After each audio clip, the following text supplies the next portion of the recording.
जय हिंद, जय भारत। साथियों, आप सभी का हार्दिक स्वागत है एक बार फिर से हमारे यूट्यूब चैनल में। तो साथियों, आपने एक पुरानी कहावत सुनी होगी कि रसरी आवत जात है, शिल पर परत निशान, और करत करत अभ्यास के जड़ मत होत सुजान। यानी कि बार बार किसी भी चीज़ का अभ्यास करते हैं तो जैसे पत्थर के अंदर एक नरम रस्सी होती है, प्लास्टिक की होती है, वो भी बार बार घिसने से उस पत्थर में निशान कर देती है।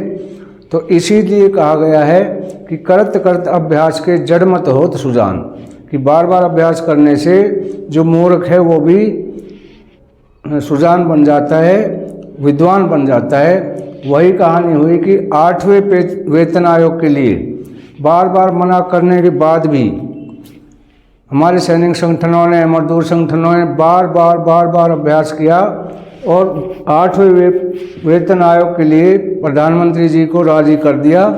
तो पहले मैं ये बताऊंगा कि बड़ी खुशखबरी, 8वें वेतन आयोग की पहली रिपोर्ट वित्त मंत्रालय में पहुंची। जी हाँ साथियों, जो 8वें वेतन आयोग की पहली रिपोर्ट है, संगठनों की रिपोर्ट जो है वो वित्त मंत्रालय में पहुंच चुकी है। तो उस रिपोर्ट में ये है कि पहले जैसे भी जो पे कमीशन है उनके अंदर जो त्रुटियां हुई वो इस 8वें वेतन आयोग में त्रुटियां ना हो और इस वेतन आयोग का सभी को फायदा मिले, कोई भी इससे वंचित ना हो। तो इसकी एक बड़ी रिपोर्ट सौंपी है। उस रिपोर्ट में जैसे पिछले बार ओपी में त्रुटियां रह गई, 7वें वेतन आयोग में त्रुटियां रह गई, किसी को इसका फायदा मिला, किसी को नहीं मिला। तो इस सब की एक काफ़ी बड़ी रिपोर्ट एक्सपर्ट ने, संगठनों ने वित्त मंत्रालय में रिपोर्ट पहुंचा दी है। पहली रिपोर्ट वहां पर पहुंच चुकी है।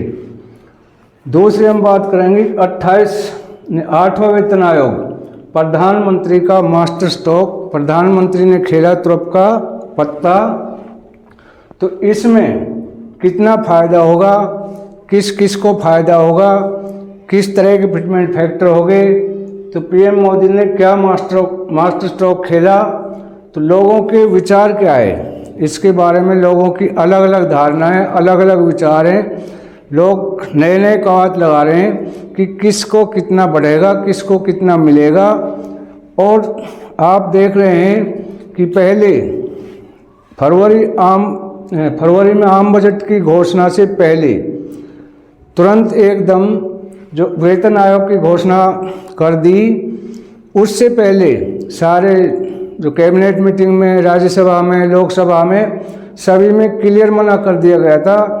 पंकज चौधरी जी वित्त मंत्री है, उन्होंने ये बोल दिया था कि 8वें वेतन आयोग का ना तो कोई प्रस्ताव है और ना ही कोई प्रपोजल विचाराधीन है। तो अचानक ये कैसे हुआ?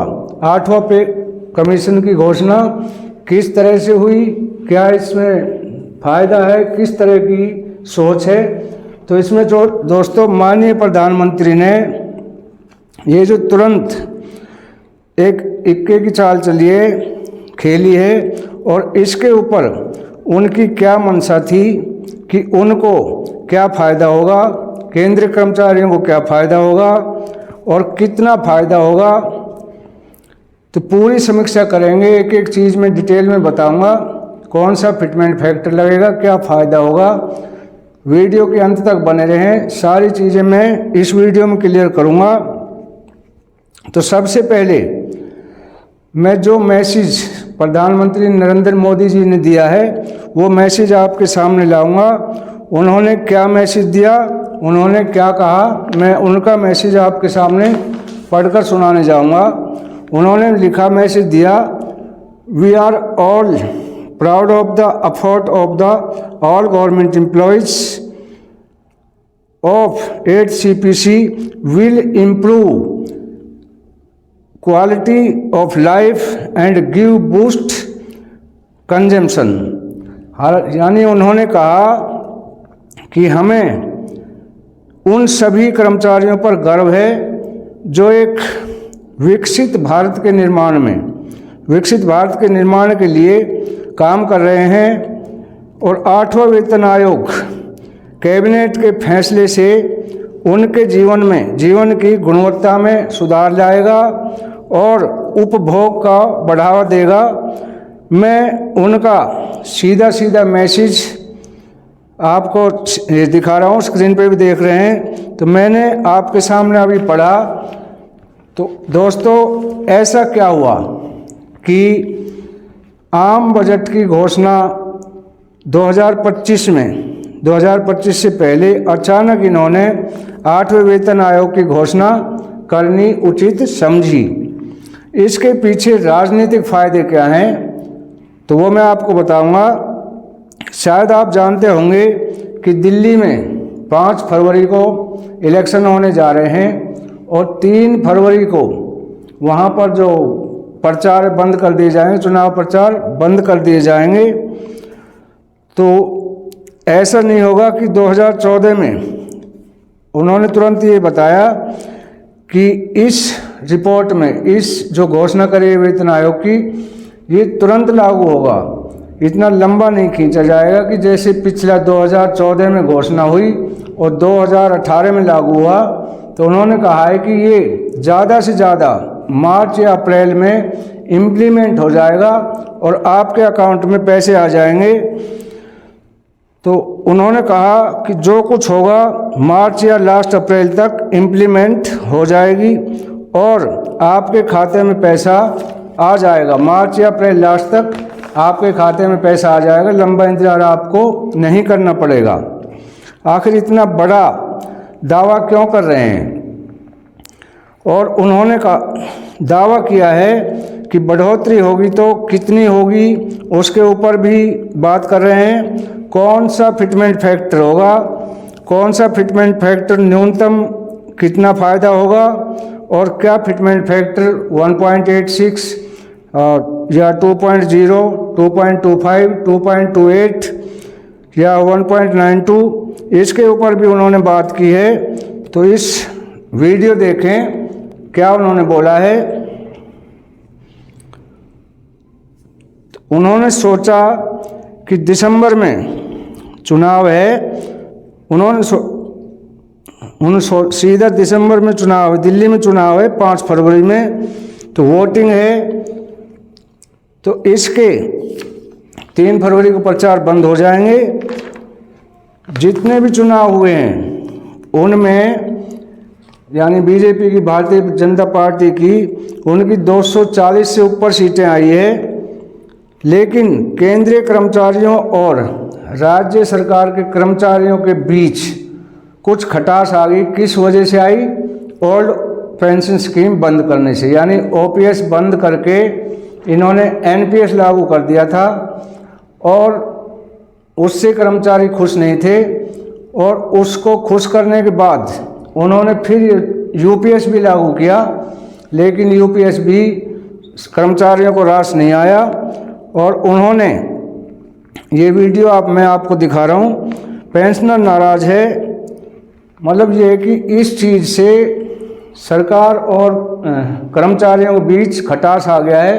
तो उनको खुश करने के लिए ये वेतन आयोग की तुरंत घोषणा की है और कोशिश की है वो भी कर्मचारियों को, अगर अच्छी नहीं लगी तो यूपीएस को भी शायद ये बदल दें।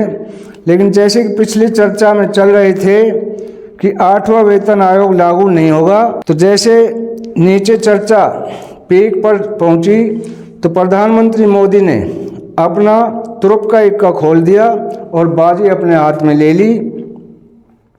कैबिनेट मीटिंग में भी इस पर बात नहीं होती है। फिर आम बजट से पहले 8वें वेतन आयोग के गठन की घोषणा हो जाती है और रेल मंत्री अश्विनी कुमार जी इसकी घोषणा करते हुए आपको दिखाई दे रहे हैं।